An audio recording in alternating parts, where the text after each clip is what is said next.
Hello and welcome to this short informational video.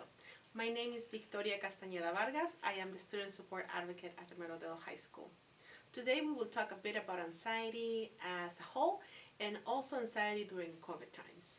What to watch out for, how to support your student, and at the end I will provide resources.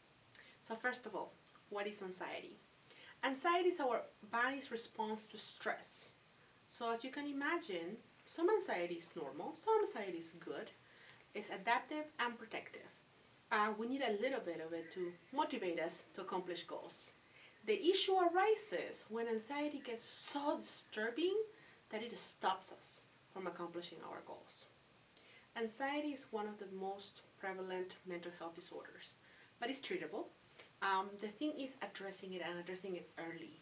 Otherwise, it tends to get worse and create other long-term issues. So how does anxiety look like? Yes, it may look like that kiddo who's rolling the ball in a corner crying, of course. But anxiety also looks different ways. It may look like a kiddo avoiding. It also shows in our body, like some tummy aches and some headaches. Sleep difficulties, either sleeping too much or not sleeping enough, or falling asleep but waking up in the middle of the night. It can also show as excessive reassuring seeking. So it is normal for a kiddo when you drop them off at school for them to turn around and say, "You're gonna pick me up, right?" That's normal. But when you are just at home and the kiddo's constantly trying to, "Are you okay? You are still there? Okay." And it goes a couple minutes and they do it again. Okay, that is a little bit too excessive. And finally, angry outbursts. And we see that a lot with teenagers. We don't know how to deal with all of these feelings of anxiety, so it just shows us anger. Your kiddo may not be angry at all. Your kiddo may just be anxious, but they don't know how to deal with that. So something very important. Parents, we do need anxiety in our life, just a little bit of it. And we need to practice to be able to coexist with some anxiety. As parents, we feel that our main job is to protect our kids, and it is. But we also need to support our little ones in dealing with anxiety and attempting to complete tasks while anxiety is present. And also celebrate the little wins, right? If the kiddo doesn't really like doggies and there's a doggie right on the other side of the street, but the kiddo still walks with you, even if just clenching that hand, awesome, let's celebrate that. So like I said before, anxiety is necessary. Some anxiety. Think about it like a fire alarm, right? We need that so we know if there's a fire around.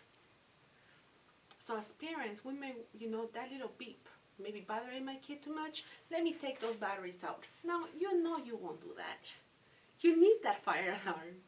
So let's think about this when we treat anxiety as not removing those batteries out of that fire alarm. Instead, teaching our kiddos how to coexist with that beep. So I see sometimes that parents also support avoidance behaviors of kiddos. Let's go back to that doggy situation, right? So let's say that Billy got a bit scared with a doggy, and now he doesn't want to go into the house of so-and-so because they have a doggy. And as a parent, you want to support, so you say, okay, that's fine, we don't have to go to that house. Well, next time maybe you're walking around the street and there's a doggy coming at you in the same street, and the kid gets more and more scared, and you say, oh, that's okay, we'll go the other way. Well, what happens then when even if you cross the street, kiddos are still super anxious? What happens the next time that the kiddo now says, I'm not getting out of the house, there may be a doggy there? See how avoidance tends to get doesn't really do the best. So, a great example of something that we cannot avoid, COVID. Now that we throw COVID on the mix, we already know that COVID has made it so we had to separate physically from the people that we care and love. But this does not mean isolation. Some of the things that you can do is encourage your student to keep those social relationships going. I know we don't want those kiddos completely glued to the phone, but some FaceTime is good. It is also good to keep some kind of routine. Now, we are in very uncertain times.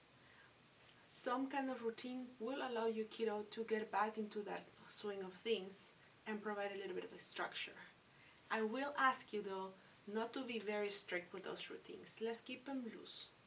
Not like a school routine every day, but just kind of a sense of this is the time we wake up, this is the time we have family time, things like that.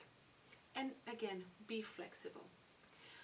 You can also try to do some physical things, very easy for me to say, but I like to think where the kiddos are and meet them there. For a parent, maybe, well, physical thing to do is to run, of course. But I don't know you, but most of my kiddos do not like to run. You know what they like to do? TikToks. So maybe that's where you can meet your teenager at. Fine, you don't want to go and do exercise with me. How about if we practice this TikTok dance until we get it? Believe me, your heart rate will go up. Now, also it's very important to model positive behaviors. So, I know you're stressed out. I can feel it, and I can feel it in my body as well. Our babies need to see us concerned, but they do not need to see us going from 0 to 100 every day. Let's keep those positive behaviors going in front of them. You can tell them something, but if they see you doing something completely different, that's what they'll do. So try to keep yourself also in somewhat of a routine. Try to keep yourself reminding you out loud that this is only temporary and will eventually be okay. Another thing I would ask you that would really support the anxiety levels in your home is limit the access to news.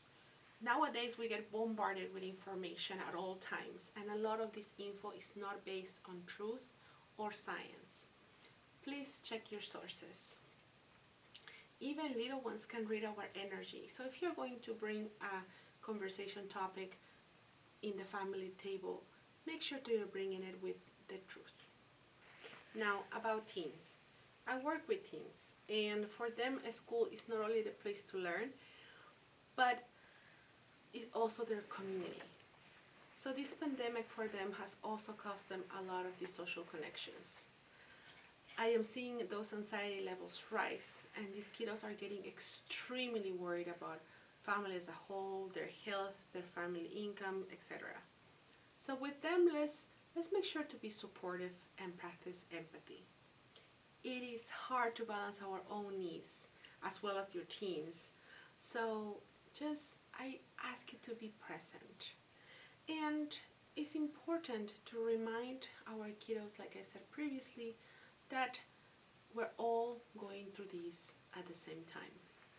Take the opportunity to create safe spaces, whatever that looks like, where your kiddo feels comfortable enough coming to you with their concerns and letting you know if their anxiety levels are starting to rise. Going back to empathy a little bit, I know that for us as adults, we deal with grown-up problems. Well, for that teenager, their problem is their problem, and it is as real as ours. So if your kiddo comes to you and says, I am so sad or so frustrated, I haven't seen my friend for X amount of months, and your kiddo you meet that with, what's your problem? That's nothing. Guess what's going to happen next time your kiddo has a bigger issue? I don't think they're coming to you. So just practice this even before it occurs. Maybe practice, how am I going to address that question when it happens? Maybe saying something like, wow, yeah, that sounds really rough. I'm sorry you're going through that. What? How can I help you? Do you want me to? Do you want to just talk about it? Do you want me to just listen, or do you want me to help you find solutions? That way, you are also giving them an option. Do you want me to just hear you out, or do you want me to help you figure it out, right? And they're teenagers. They need a little bit of independence like that. Maybe all they need is for you to just listen to them. Maybe what they also may need is just to figure out, like, okay, I haven't seen my friends in this long and I'm really missing that connection. Can you help me set up a FaceTime with them? Can you help me figure out how I'm going to just drive by their house and give them some cake or something? I don't know. But whatever that makes sense for your family, creating that space of trust is going to support your kiddo not only with anxiety but with other issues in the future. Now that I've talked to you a little bit about anxiety and how it presents and anxiety and COVID, well, now what? What if I try all these things that Miss V is telling me to try and I still don't see my kiddo getting out of this funk? Well, then it's time for you to reach out. At the end of this presentation, there will be resources in our community that you and your family can explore. The good thing about anxiety is that it's highly treatable with therapy and medication, or with a combination of them both. And like I said earlier, it is better to treat it soon than later in life.